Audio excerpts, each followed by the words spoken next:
Imagine a place that tells a story spanning centuries, where culture and nature intertwine to create something truly extraordinary. That's the beauty of UNESCO World Heritage Sites. I'm Abigail, and this is Global Treasures, the podcast that covers the history, travel tips, and legends surrounding one of the 1,223 World Heritage Sites each episode. These places have been identified as having universal cultural or natural significance that is so exceptional that it transcends national boundaries and is of importance to present and future generations. Welcome to Season 2, where we'll explore the 45 sites that UNESCO added in 1979. Thank you for listening to the Global Treasures podcast. We appreciate all of your support, and you can continue to support us by subscribing at Apple Podcasts, Spotify, or Podbean. You can also follow us on TikTok, Clapper, and Facebook. And please share this podcast with your friends and family. Imagine standing atop ancient limestone walls that rise like pale giants from the azure Adriatic Sea. Below, a sea of terracotta roofs stretches towards the horizon, their sun-weathered tiles telling tales of centuries gone by. This is Dubrovnik, the pearl of the Adriatic, where medieval majesty meets Mediterranean charm. As waves crash against the rocky shores below, and seabirds soar past the defensive towers that have guarded the city for centuries, you're transported to a world where merchant princes once ruled, where diplomacy and trade built an empire, where every stone tells a story of survival, resilience, and reinvention. In this timeless sanctuary, where the past whispers through narrow limestone streets and echoes in torch-lit squares, you'll discover a city that has weathered storms, both literal and metaphorical, emerging each time with its spirit unbroken and its beauty undimmed. Perched on Croatia's southern Dalmatian coast, Dubrovnik stands as one of the world's most perfectly preserved medieval cities. This UNESCO World Heritage Site, historically known as Ragusa, represents far more than just stunning architecture. It embodies the spirit of a city that maintained its independence through centuries of tumultuous Mediterranean history.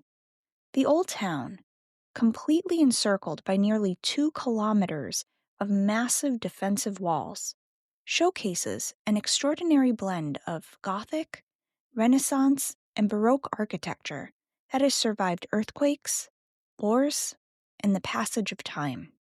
The city rises from the Adriatic like an ancient dream. Its strategic position at the southern tip of Croatia made it an ideal maritime center, while its rugged coastline and surrounding limestone mountains created a natural fortress that helped preserve its independence for centuries. Today, this natural setting continues to captivate visitors as the crystalline waters of the Adriatic lap against ancient stones, and the surrounding Elefidi Islands create a stunning backdrop to this architectural marvel. Dubrovnik's architectural heritage reads like a textbook of medieval and Renaissance urban planning, where every element served both practical and aesthetic purposes. The city's crown jewel is its remarkable system of walls and fortifications, stretching almost 2 kilometers around the town. These massive barriers, reaching up to 6 meters thick on the landward side, aren't mere defensive structures. They're a testament to medieval engineering and the city's determination to protect its freedom. The walls incorporate a sophisticated system of towers, bastions, and forts, each positioned to provide maximum defensive coverage while creating an imposing statement of power to any would-be invaders. Within these protective embraces, the Sponza Palace, a survivor of the devastating 1667 earthquake, stands as one of the finest Renaissance buildings in the city. Its elegant arched atrium and carved capitals now house the National Archives, preserving centuries of Dubrovnik's written history within its stone walls. The palace's facade combines Gothic and Renaissance elements in perfect harmony, reflecting the refined taste of nobility. The rector's palace, a Gothic Renaissance marvel, tells the story of the city's unique governance. Here, the elected rector lived and worked under strict conditions that prevented any single individual from accumulating too much power. The palace's ornate staircase and finely carved capitals speak to the wealth and sophistication of a city that valued both beauty and pragmatic governance. The building's evolution through various architectural styles mirrors Dubrovnik's own history, with each addition and renovation marking a different chapter in the city's story. Religious architecture plays a crucial role in Dubrovnik's architectural landscape. The city's Baroque cathedral, rebuilt after the 1667 earthquake, houses precious relics in its treasury, including works of gold and silver that survived the catastrophe. The Franciscan monastery contains one of Europe's oldest functioning pharmacies, dating back to 1317. The Dominican monastery, resembling a fortress from the outside, reveals its true nature within through a stunning Gothic Romanesque church and an extensive art collection. The city's water system, designed in 1438, represents one of medieval Europe's great engineering achievements. The Great Fountain of Onofrio, with its 16 carved masks spouting fresh water, still stands as both a practical amenity and an architectural centerpiece.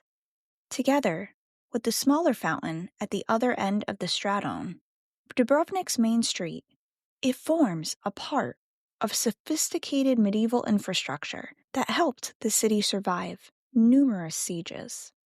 Dubrovnik's history is a masterclass in survival and diplomacy.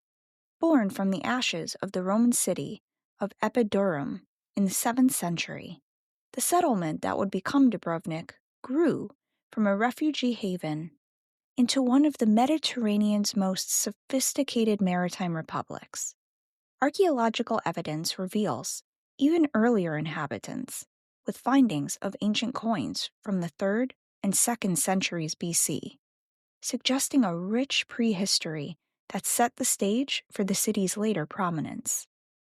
The city's golden age began in 1358, when it gained relative independence as a vassal of the Kingdom of Hungary, marking the birth of the Republic of the Ragusa. This period saw Dubrovnik perfect the art of diplomatic balance, maintaining its independence through careful negotiation and strategic alliances. The Republic paid tribute to the Ottoman Empire while fostering trade relationships with Western European powers, creating a unique position as a bridge between East and West. What followed was a remarkable period of prosperity, built on a foundation of maritime trade. The Republic's merchant fleet rivaled that of Venice, with ships sailing as far as England in the west and India in the east. The city's merchants established trading colonies throughout the Mediterranean and beyond, building churches modeled after their hometown's architecture in distant lands. The Republic was remarkably progressive for the time, abolishing the slave trade in 1418, long before many other European powers. The city established one of the world's first quarantine hospitals in 1377, demonstrating an advanced understanding of public health. Its diplomatic networks were so sophisticated that Dubrovnik maintained consulates in more than 80 foreign ports, while ambassadors from major European powers maintained permanent residences within its walls. The city's motto of libertas, freedom, wasn't just a word. It was a living principle that guided its development and diplomacy. This commitment to independence led to the development of unique governmental structures, including a complex system of checks and balances that prevented any single family or individual from dominating city politics. The Great Council, composed of noble families, and the Senate worked together to maintain stability while promoting economic growth and cultural development. The Republic's decline began with the catastrophic earthquake of 1667, which killed over 5,000 citizens and destroyed much of the city. The rebuilding effort that followed demonstrated Dubrovnik's resilience, but the city never fully recovered its former maritime power. The final chapter of independence came during the Napoleonic Wars, when French forces occupied the city in 1806. The subsequent siege by the Russian and Montenegrin forces saw 3,000 cannonballs rain down on the city, marking the beginning of the end for the ancient republic.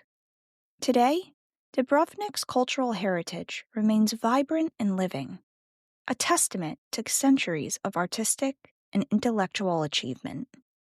The city pulses with traditions that span centuries, most notably during the Feast of St. Blaise, the city's patron saint, celebrated every February 3rd with masses, parades, and festivities that transform the entire old town into a living museum of cultural heritage. This celebration, dating back to medieval times, brings together religious devotion, cultural pride, and community spirit in a spectacular display of Dubrovnik's enduring traditions. The Dubrovnik Summer Festival is a 45-day celebration that was established in 1950. During this time, the city's streets and palaces become stages for performances that blend historical settings with contemporary artistic expression. It draws on the city's rich tradition of public celebration, featuring everything from classical concerts in ancient churches to modern theatrical productions in medieval fortresses. The city's cultural significance extends beyond its walls to embrace the surrounding landscape. The Arboretum Tersteno, the world's oldest arboretum, dates back to before 1492 and is essentially a botanical garden. This living museum of plant life reflects the sophisticated tastes of Dubrovnik's noble families, who brought exotic species from their maritime travels to create this unique garden. Even the city's ancient pharmacy, still operating in the Franciscan monastery after more than 700 years, stands as a testament to Dubrovnik's enduring legacy of innovation. The monastery's library, with its collection of over 30,000 volumes, includes 1,500 valuable handwritten documents, representing one of the most important literary treasures in this part of Europe. These collections, carefully preserved through centuries of turmoil, offer insights into the intellectual life of a city that valued knowledge as much as commerce. Dubrovnik faces the delicate balance of preserving its historical integrity while managing the pressures of modern tourism. The city's popularity, boosted by its role as King's Landing in the television series Game of Thrones, has brought both opportunities and challenges. Over 1.3 million people visited the city walls alone in 2018, creating pressure on the ancient infrastructure and the local community. This surge in tourism has led to concerns about the sustainability of such high visitor numbers in a historic environment designed for a much smaller population. Conservation efforts focus not only on the physical preservation of buildings and monuments, but also on maintaining the ecological balance of the surrounding area. The nearby Lokrum Island serves as a nature reserve, protecting rare plant species and bird habitats, while marine conservation efforts work to preserve the rich biodiversity of the Adriatic waters that have sustained the city for centuries. Scientists actively study the impact of climate change on both the marine ecosystem and the ancient limestone structures, developing new conservation techniques to protect this invaluable heritage for future generations. The city has implemented various measures to manage tourism sustainably, including limiting the number of cruise ships that can dock each day and developing strategies to encourage year-round tourism rather than just seasonal peaks. These efforts reflect a growing awareness that preserving Dubrovnik means not just maintaining its physical structure, but also protecting its living culture and the quality of life of its residents. The city's sophisticated water system, completed in 1438, was an engineering marvel that included 2 public fountains that still stand today. This system, one of the earliest of its kind in Europe, brought fresh spring water from nearly 12 kilometers away through an aqueduct that utilized clever engineering to ensure a consistent water supply, even during sieges. The Roland statue in Lusa Square, erected in 1418, served not just as a symbol of city autonomy, but also as a practical measure. Its forearm was used as the official unit of measurement in Dubrovnik, equal to 51.2 centimeters. This shows the Ragusa's approach to civic life, where even decorative elements served multiple purposes. The city's diplomatic achievements included being among the first states to recognize the independence of the United States, reflecting its enduring commitment to the principles of liberty that guided it throughout its history.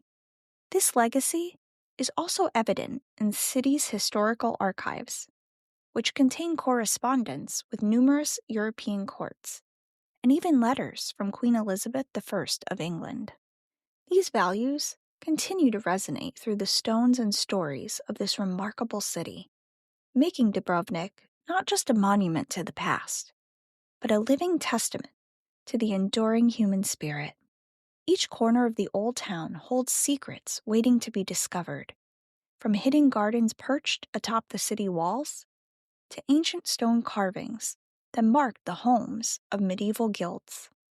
Even today, archaeologists continue to make new discoveries beneath the city streets, adding fresh chapters to Dubrovnik's already rich historical narrative.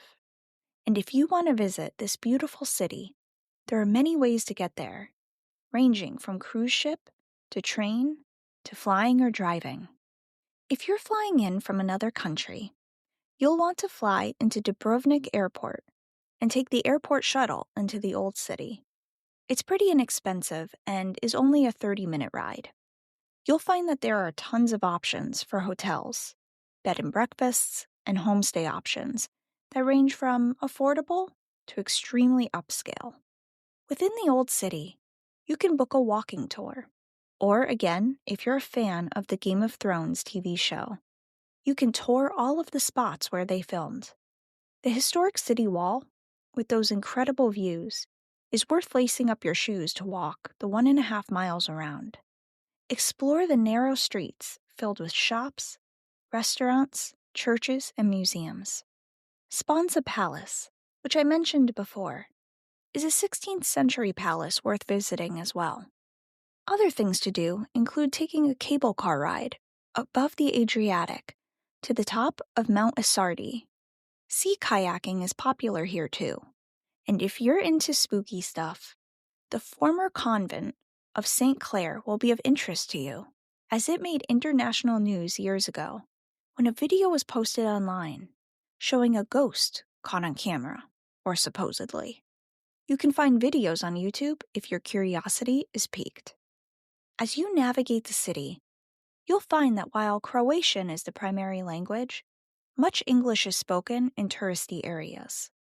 This site is a hub for cruise ships, with almost 2 million visitors annually. So know that if you're going to visit during the spring and summer, it will be busy. The weather in Croatia is lovely, with warm summers that peak at about 86 degrees Fahrenheit, with winters getting as low as the 40s Fahrenheit. The summer doesn't experience much rain, though. When it comes to food, everyone says oysters are the must-do, because they're plucked fresh from the Adriatic Sea daily. Black risotto with fresh seafood is another standout option. Notice the menus will be seafood-heavy, given its location. Whether you are exploring the food or walking the streets once wandered by famous figures, Dubrovnik's unique cultural heritage makes it a must-do for any traveler. Join us next time as we travel to the Palace and Park of Versailles, a UNESCO World Heritage Site that is a former royal residence for numerous kings and none other than Marie Antoinette. Until then, keep exploring, keep wondering, and keep treasuring the remarkable diversity of our world's heritage.